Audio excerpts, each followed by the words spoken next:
You said everything I was going to take 45 minutes to say. It reminds me, before I forget, I brought something for this tea crate. Totally worthless. A Federal Reserve. Yeah!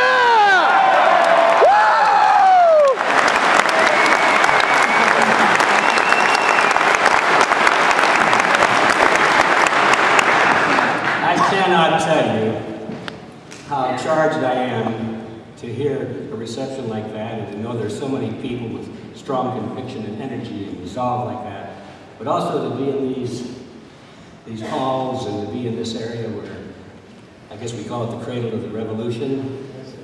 People who use that word a lot and with good reason, but I'd like to just add my own comment to it, which is that it was a revolution in the sense of a physical revolution, of course. There was one heck of a war that went on and determined our ability to be here today. But really beyond that, it was a revolution of ideas, as you folks all know. That was the big thing. There have been many revolutions in history before, but never an ideological revolution of the kind we saw here. And that's, I'm going to talk more about that in a few minutes, but I just want to drop that with you right now because that is the revolution that continues today.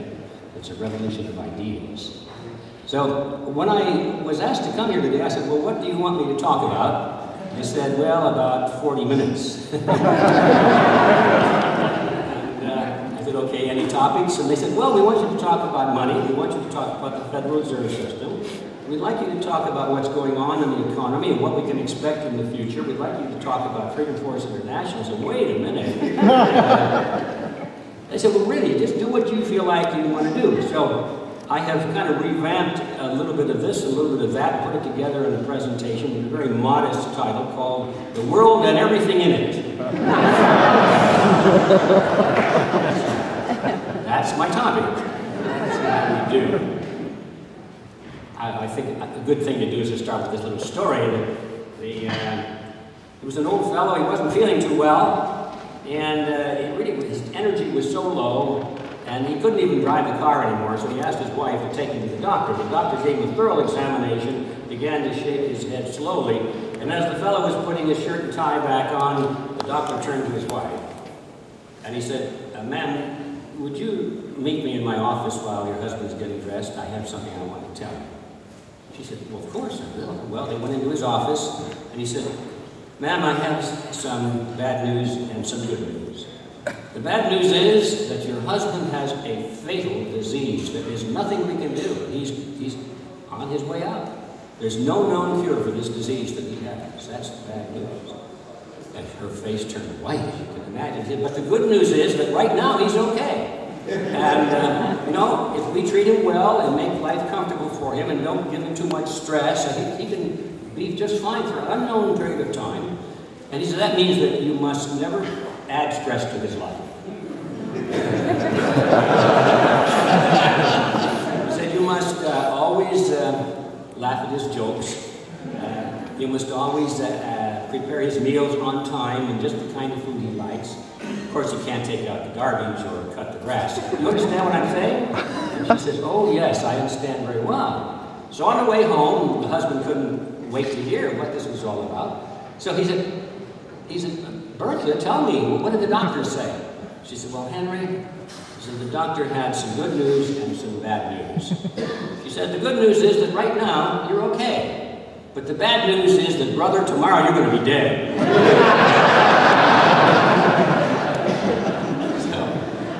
Actually, there's a little connection between that and what I wanted to say today, because I have some good news and some bad news. Really the bad news is that because this is the topic of the world and everything in it, it's not a very well-structured talk. So I may wander from here to there, and you'll wonder what the heck this is all about. But the good news is that it shouldn't last too long.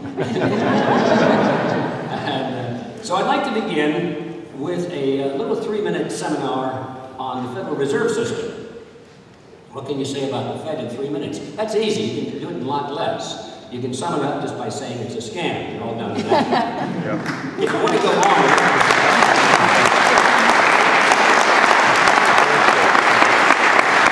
if you have a little more time, and you can say, well, it's not only a scam, but it's legalized plunder. Now you're done with it.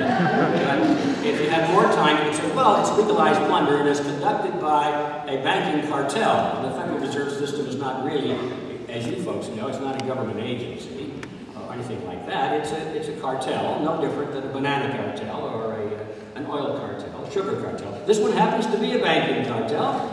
It was put together back in 1913, became a law, an act of Congress. And these guys were pretty smart. They went to Jekyll Island, as you know, and they spent a week there, and they hammered out all the details of their cartel agreement, which was how to organize and regulate their own industry and make sure that they could keep competition under control, make sure they could lock in certain margins of profit, and all the things that cartels do. And then when they were done with it, they took it to Washington, and they got those very wise congressmen there to take the words off the top of the paper that said cartel agreement, and they erased that, and they put instead the Federal Reserve Act. And that's really what it's all about. I think I did that in less than 3 minutes. That is, in fact, what the Federal Reserve System is. It's a cartel of the banks, by the banks, and for the banks. And if you've ever wondered what's going on in Washington today, all you have to do is go back and recall what happened back on Jekyll Island in 1910, is when the negotiations began. It was passed into law in 1913. You understand then that all of the shenanigans in Washington today are being orchestrated by a banking cartel. And so if you wonder, well, how come they're creating all this money out of nothing, billions and now trillions of dollars, we discover, many trillions of dollars out of nothing, where does it go? It goes to the banks. Any questions? It goes to the banks, doesn't it? Well, you say some of them go to the corporations. Which corporations? The ones that owe money to the banks. If the corporations didn't get it, then they wouldn't be able to continue paying the interest to the banks. So it's all of the banks, for the banks, and by the banks. So that's the end of my seminar on the Federal Reserve System.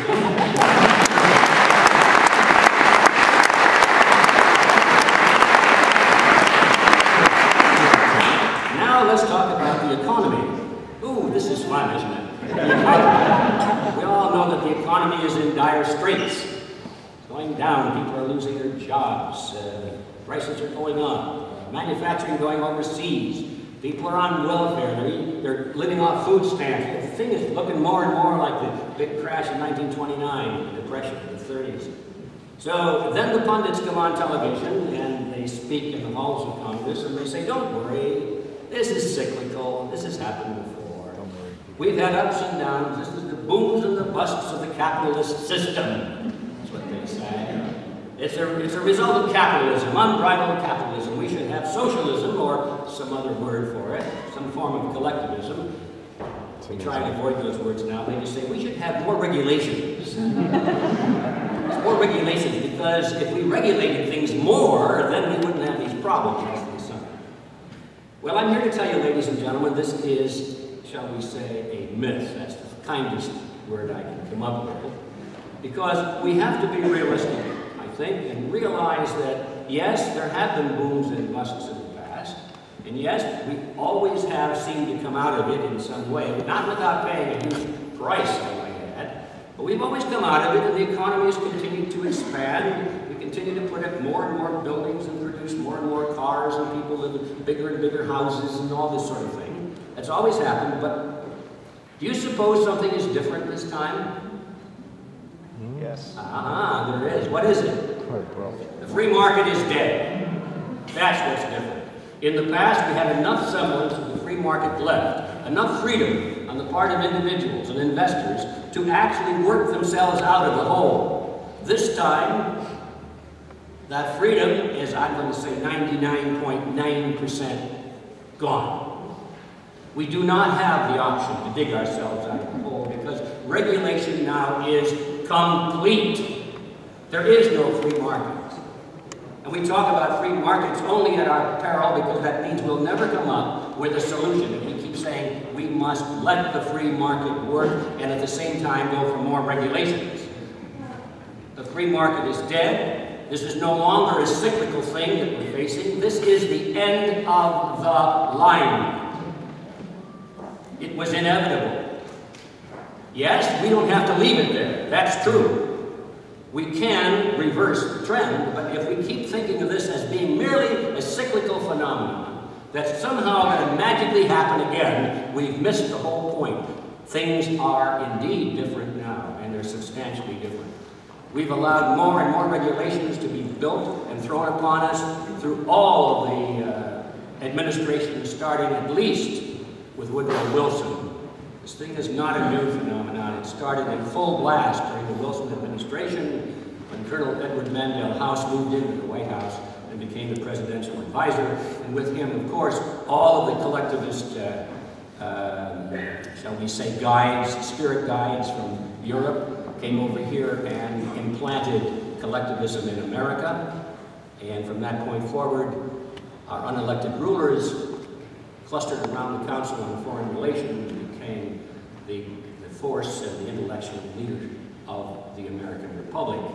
And that is why, as Gary Franklin has said so wisely, we must restore the Republic. He didn't say defend the Republic. He didn't say help the Republic or preserve the Republic. He said restore it, because Gary understands very well the Republic is on its deathbed. Now, those are hard things to say. They're especially hard for me because you're not going to find any more loyal son of America than what's standing before you today. I've spent all my life in her defense and in trying to better understand the roots of our great heritage. There's so much to learn, even though I've spent a good lifetime studying it. There's so much more to learn. I don't think any human being today can ever fully appreciate the richness of the heritage that was handed to us if they spend a lifetime studying it. But we do know it is rich. We do know it must be restored. And so that's coming back to my opening thing, which is gives me such great pleasure to stand before this group today, knowing full well that if it is going to be restored, and I know it will, it'll be because of people exactly like you.